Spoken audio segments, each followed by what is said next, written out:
Hello, hello, hello. Contestant number 2, number 21. Tuna kalau song do na nga ani hi kadla lamang trang alo kala niya. At ko siya na point mang ne, asway tuwa te polo om chini di kan siya. Purong siya. Oh, mo ite kan nga siya ko ko may tuna contestant number 21 sa tu no so mang.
Sinh công các sự là các biết tuy nên thuộc phải sự đó các ba hình đèn logo các ba từ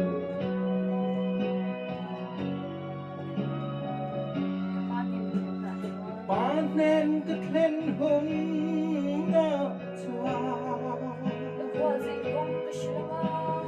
khoao dinh công cái phiêu ông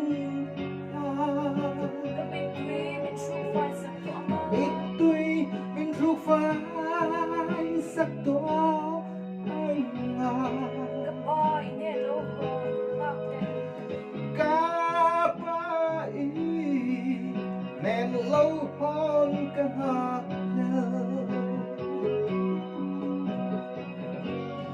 tra na ruang ka zo